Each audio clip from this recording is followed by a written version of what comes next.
Bleak House by Charles Dickens, Chapter 49, Dutiful Friendship. A great annual occasion has come round the establishment of Mr. Matthew Bagnet, otherwise Lignum Vitae, ex-artilleryman and present bassoon-player, an occasion of feasting and festival, the celebration of a birthday in the family. It is not Mr. Bagnet's birthday.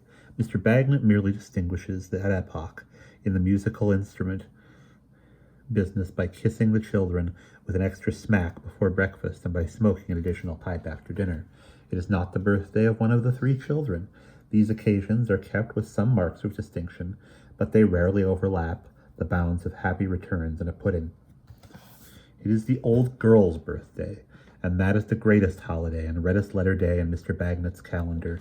The auspicious event is always commemorated according to certain forms settled and prescribed by Mr. Bagnet some years since. Mr. Bagnet being deeply convinced that to have a pair of fowls for dinner is to attain the highest pitch of imperial luxury, invariably goes forth himself very early in the morning of this day to buy a pair, and he is invariably taken in by the vendor and installed in the possession of the oldest inhabitants of any coop in Europe, returning with these triumphs of toughness tied up in a clean blue and white cotton handkerchief, essential to the arrangements. He in a casual manner invites Mrs. Bagnet to declare at breakfast what she would like for dinner. Mrs. Bagnet, by coincidence, never known to fail, replying, "Fowls," Mr. Bagnet instantly produces his bundle from a place of concealment amidst general amazement and rejoicing. He further requires that the old girl shall do nothing all day long but sit in her very best gown and be served by himself and the young people, and he is not illustrious for his cookery. This may be supposed to be a matter of state rather than enjoyment on the old girl's part, but she keeps her state with all imaginable cheerfulness. On this present birthday, Mr. Bagnet has accomplished the usual preliminaries. He has bought 2 specimens of poultry to be prepared for the spit. He has amazed and rejoiced the family by their unlooked-for production. He is himself directing the roasting of the poultry, and Mrs. Bagnet, with her wholesome brown fingers, itching to prevent what she sees going wrong, sits in her gown of ceremony, an honored guest. Quebec and Malta lay the cloth for dinner, while Woolwich, serving, as beseems him under his father, keeps the fowls revolving. "George will look us up," says Mr. Bagnet, "at 4:30, till the moment. How many years, old girl, has George looked us up this afternoon?" "Ah, lignum, as many as make an old woman a young one.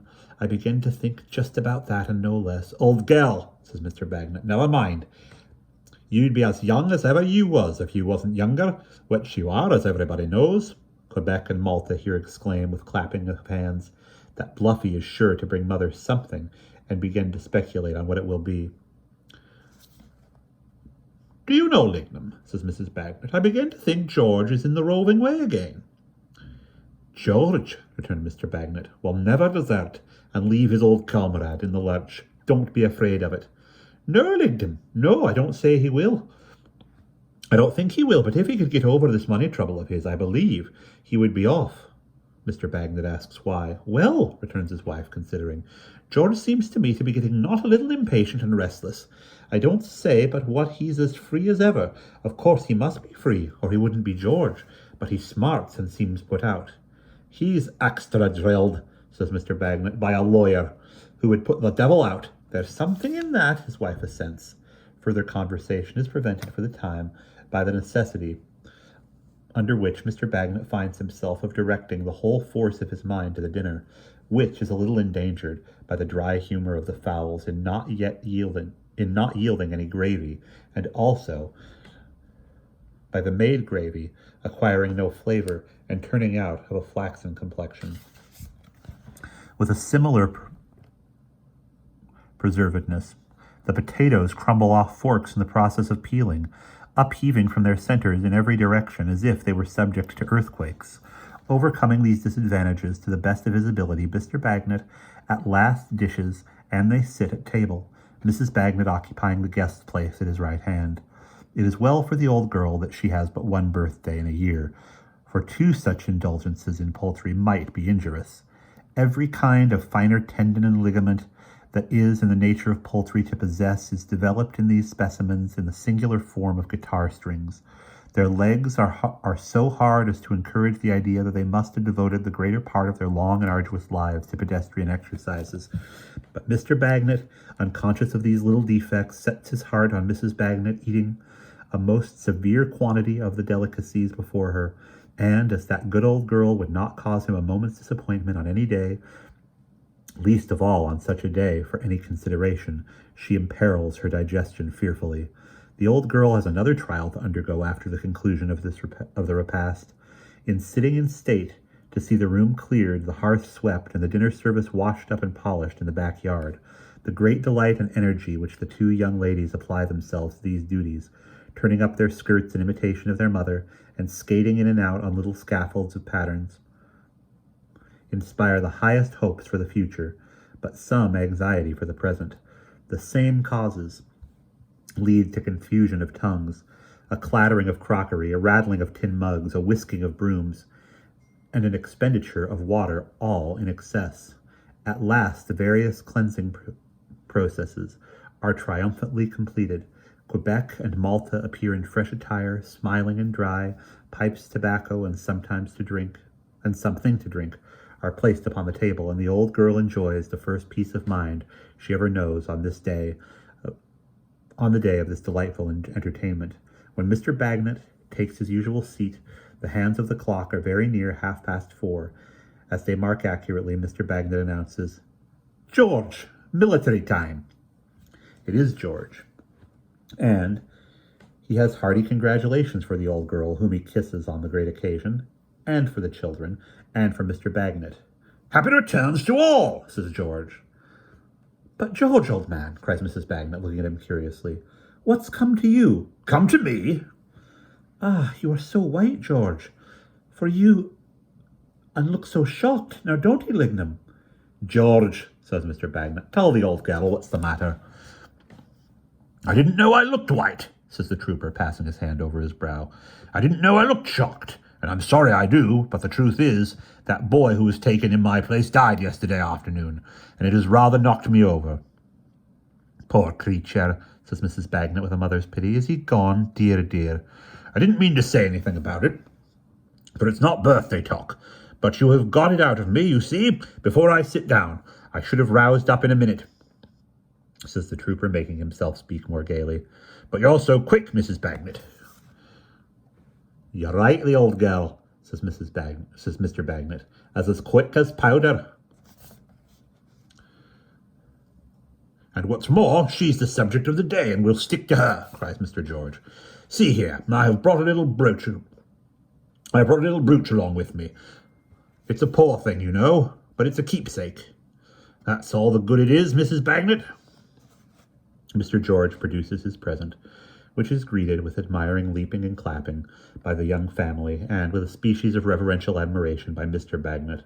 "Old girl," says Mr. Bagnet, "tell him my opinion of it." "It's a wonder, George," says Mrs. Bagnet exclaims. "It is the beautifulest thing that ever was seen."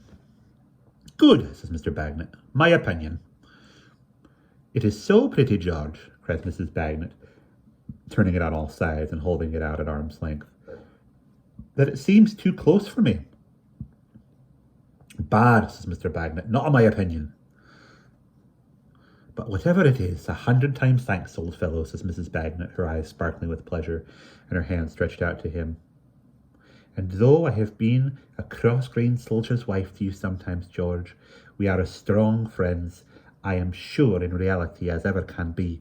Now you shall fasten it on yourself for good luck, if you will, George." The children close up to see it done, and Mr. Bagnet looks over young Woolwich's head to see it done, with an interest so maturingly wooden, yet pleasantly childish, that Mrs. Bagnet cannot help laughing in her airy way and saying, "Oh, Lignum, Lignum, what a precious old chap you are." But the trooper fails to fasten the brooch. His hand shakes, he is nervous, and it falls off. Would anyone believe this?" he says, catching it as it drops, and looking around. "I am so out of sorts that I bungle at an easy job like this." Mrs. Bagnet concludes that for such a case there is no remedy like a pipe, and, fastening the brooch herself in a twinkling, causes the trooper to be induced into his usual snug place, and the pipes to be got into action. "If that don't bring you round, George," says she, "just throw your eye across here at your present now and then, and the two together must do it." "You ought to do it yourself," George answers. "I know that very well, Mrs. Bagnet. I'll tell you how the blues have got to be too many for me. Here was this poor lad. 'Twas dull work to see him dying as he did, and not be able to help him." "What do you mean, George? You did help him. You took him under your roof." "I helped him so far, but that's little. I mean, Mrs. Bagnet, there he was, dying without ever having been taught much more than to know his right hand from his left, and he was far too gone to be helped out of that." "Ah, poor creature," says Mrs. Bagnet. "Then," says the trooper, not yet lighting his pipe, "that brought up Gridley in a man's mind. He was a bad case, too, in a different way. Then the two got mixed up in a man's mind with a flinty old rascal who had to do with both, and to think of that rusty carbine, stock and barrel, standing up on end in his corner, hard and different, taking everything so evenly. It made flesh and blood tingle, I do assure you." "My advice to you," returns Mrs. Bagnet, "is to light your pipe and tingle that way. It's wholesomer and comfortabler and better for the health altogether." "You're right," says the trooper, "and I'll do it." So he does it, though still with an indignant gravity that impresses the young Bagnets, and even causes Mr. Bagnet to defer the ceremony of drinking. But Mrs. Bagnet's health, always given by himself on these occasions, in a speech of exemplary terseness. But the young ladies have composed what Mr. Bagnet is in the habit of calling the mixture, and George's pipe being now in a glow, Mr. Bagnet considers it his duty to proceed to the toast of the evening. He addresses the assembled company in the following terms: "George, Woolwich, Quebec, Malta, this is her birthday. Take a day's march, and you won't find such another. Here's toward her." The toast having been drunk with enthusiasm, Mrs. Bagnet returns, thanks in a needed dress of the corresponding brevity. This model composition is limited to the 3 words, "and wishing yours," which the old girl follows up with a nod at everybody in succession, and a well-regulated swig of the mixture. This she again follows up on the present occasion by a wholly unexpected exclamation: "Here's the man! Here is a man! Here is a man," much to the astonishment of the little company, looking in at the parlor door. He is a sharp-eyed man, and he takes in everybody's look at him, all at once, individually and collectively, in a manner that stamps him a remarkable man. "George," says the man, nodding, "how do you find yourself?" "Why, it's Bucket!" cries Mr. George. "Yes," says the man, coming in and closing the door. "I was going down the street here, when I happened to stop and look in at the musical instruments in the shop window. A friend of mine is in want of a second-hand violin cellar of a good tone, and I saw a party enjoying themselves, and I thought it was you in the corner. I thought I couldn't be mistaken. How goes the world with you, George, at the present moment? Pretty smooth? And with you, ma'am, and with you, governor? And Lord," says Mr. Bucket, opening his arms, "here's children, too.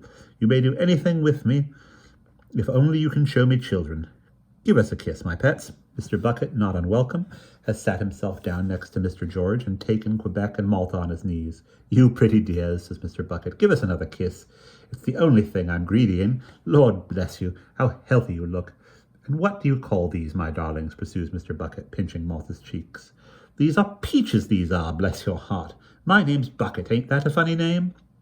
These blandishments have entirely won the family heart. Mr. Bagnet forgets the day to the extent of filling a pipe and glass for Mr. Bucket, and waiting upon him hospitably. Or Mrs. Bagnet forgets the day to the extent of filling a pipe and glass for Mr. Bucket, and waiting upon him hospitably. She would be glad to receive so pleasant a character under any circumstances, but she tells him that as a friend of George's, she is particularly glad to see him this evening, for George has not been in his usual spirits. "Not in his usual spirits?" exclaims Mr. Bucket. "Why, I never heard of such a thing. What's the matter, George? You don't intend to tell me that you've been out of spirits? Why, what should you be out of spirits for? You haven't got anything on your mind, you know." Nothing particular," returns the trooper. I should think not. rejoins Mr. Bucket. "What could you have on your mind, you know? And have these pets got anything on their minds, eh? Not they, but they'll be upon the minds of some of the young fellows some of these days. I ain't much of a prophet, but I can tell you that, ma'am." Mrs. Bagnet, quite charmed, hopes Mr. Bucket has a family of his own. "There, ma'am," says Mr. Bucket. "Would you believe it? No, I haven't. My wife and a lodger constitute my family. Mrs. Bucket is as fond of children as myself, and is wishful to have 'em, but no, so it is."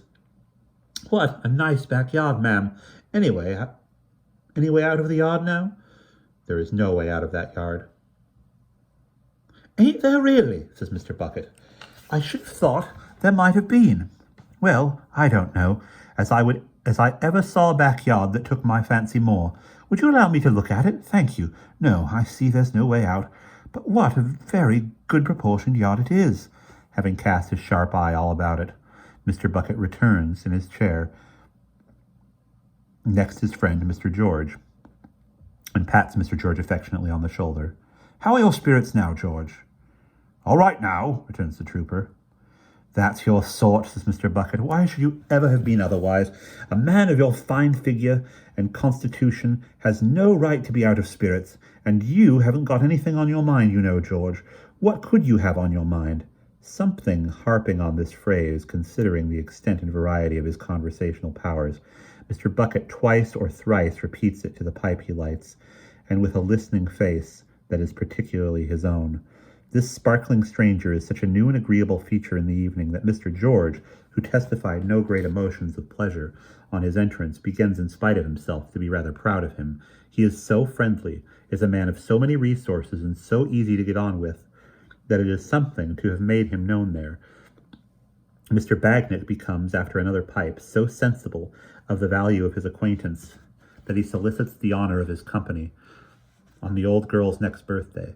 If anything can more closely cement and consolidate the esteem which Mr. Bucket has formed for his family, it is the discovery of the nature of the occasion. He drinks to Mrs. Bagnet with a warmth approaching to rapture, engages himself for that day 12 months more than thankfully, and makes a memorandum of the day in a large black pocketbook with a girdle to it. It is natural under these circumstances that he in his turn should remember the friend to whom he is indebted for so promising an acquaintance, and he does. He keeps very close to him. Whatever the subject of the conversation, he keeps a tender eye upon him and waits to walk home with him.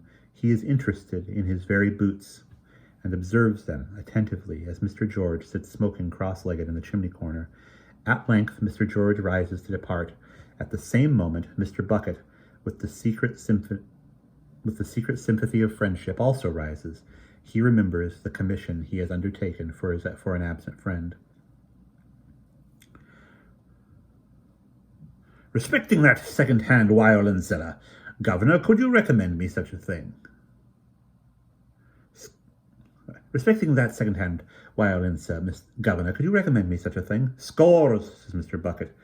"I am obliged to you," returns Mr. Bucket, squeezing his hand. "You're a friend in need.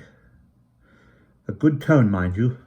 My friend is a regular dab at it, and you needn't," says Mr. Bucket in a considerate and private voice, "you needn't commit yourself to too low a figure, Governor. I don't want to pay too large a price for my friend, but I want you to have your proper percentage and be remunerated for your loss of time. That is but fair. Every man must live, and ought to it." Mr. Bagnet shakes his head at the old girl to the effect that they have found a jewel of a price. "Suppose I was to give you a look in, say, at half out of 10 tomorrow morning. Perhaps we could name the figure of a few violin sellers of a good tone," says Mr. Bucket. Nothing easier. Mr. and Mrs. Bagnet both exchange to have the requisite information ready, and even hint to each other at the practicability of having a small stock collected there for approval. "Thank you," says Mr. Bucket. "Thank you. Good night, ma'am. Good night, Governor. Good night, darlings. I am much obliged to you for one of the pleasantest evenings I have ever spent in my life." They, on the contrary, are much obliged to him for the pleasure he has given them on his company, And so they part with many expressions of goodwill on both sides. "Now, George, old boy," says Mr. Bucket, taking his arm at the shop door, "come along." And they go down the little street, and the Bagnets pause for a minute, looking after them. Mr. Bagnet remarks the worthy Lignum that Mr. Bucket almost clings to George like and seems to be really fond of him. The neighboring streets being narrow and ill-paved, is a little inconvenient to walk there two abreast, and arm in arm Mr. George therefore soon proposes to walk singly, but Mr. Bucket, who cannot make up his mind to relinquish his friendly hold, replies, "Wait half a minute, George, I should wish to speak to you first." Immediately afterward he twists him into a public house and into a parlour, where he confronts him and claps his own back against the door. "Now, George," says Mr. Bucket, "duty is duty, and friendship is friendship. I never want the two to clash if I can help it. I have endeavoured to make things pleasant tonight, and I put to you whether I have done it or not. You must consider yourself in custody, George." "Custody? What for?" returns the trooper, thunderstruck. "Now, George," says Mr. Bucket, "duty, as you know very well, is one thing, and conversation is another. It is my duty to inform you that any observations you make will be liable to be used against you. Therefore, George, be careful what you say. You don't happen to have heard of a murder?" "Murder?" "Now, George," says Mr. Bucket, "bear in mind what I have said to you. I ask you nothing. You've been in low spirits this afternoon, I say. You don't happen to have heard of a murder?" "No. Where has there been a murder?" "Now, George," says Mr. Bucket, "don't you go and commit yourself. I'm going to tell you what I want for you. There has been a murder in Lincoln's Inn Fields. Gentleman of the name of Tulkinghorn. He was shot last night. I want you for that." The trooper sinks into a seat behind him, and great drops start out of his forehead, and a deadly pallor overspreads his face. "Bucket, it's not possible that Mr. Tulkinghorn has been killed and that you suspect me." "George," returns Mr. Bucket, "it is certainly possible, because it's the case. This deed was done last night at 10 o'clock. Now, you know where you were last night at 10 o'clock, and you'll be able to prove it, no doubt." "Last night? Last night?" repeats the trooper thoughtfully. Then it flashes upon him. "Why, great heavens, I was there last night." "So I have understood, George," returns Mr. Bucket, with great deliberation. "So I have understood. Likewise, you've been very often there. You've been seen hanging about the place, and you've been heard more than once in a wrangle with him. And it's possible, I don't say it's certainly so, mind you, but it's possible that you may have been heard to call you a threatening, murdering, dangerous fellow." The trooper gasps as if he would admit to it at all if he could speak. The trooper gasps as if he would admit it all if he could speak. "Now, George," continues Mr. Bucket, putting his hat upon the table, "my wish is, as it has been all evening, to make things pleasant. I tell you plainly, there's a reward out of 100 guineas offered by Sir Lychas' Dedlock, Baronet. You and me have always been pleasant together, but I have got a duty to discharge, and if that 100 guineas is to be made, it may as well be made by me as to any other man, on all of which accounts I should hope it was clear to you that I must have you, and that I'm damned if I don't have you. Am I to call in any assistance, or is the trick done?" Mr. George has recovered himself and stands up like a soldier. "Come," he says, "I am ready." "George," continues Mr. Bucket, "wait a bit," with his upholsterer manner, as if the trooper were a window to be fitted up. He takes from his pocket a pair of handcuffs. "This is a serious charge, George, and such is my duty." The trooper flashes angrily and hesitates a moment, but holds out his two hands, clasped together, and says, "There, put 'em on." Mr. Bucket adjusts them in a moment. "How do you find them? Are they comfortable? If not, say so, for I wish to make things as pleasant as is consistent with my duty. And I've got another pair in my pocket." "They'll do as they are? Very well. Now, you see, George," he takes a cloak from the corner and begins adjusting it about the trooper's neck, "I was mindful of your feelings when I come out and brought this on purpose. There, who's the wiser?" "Only I," returns the trooper. "But, as I know it, do me one more good turn and pull my hat over my eyes." "Really, though, do you mean it? Ain't it a pity? It looks so." "I can't look chance men in the face with these things on," Mr. George replies. "Do, for God's sake, pull my hat forward." So, strongly entreated, Mr. Bucket complies, puts his own hat on, and conducts his prize into the streets. The trooper, marching on as steadily as usual,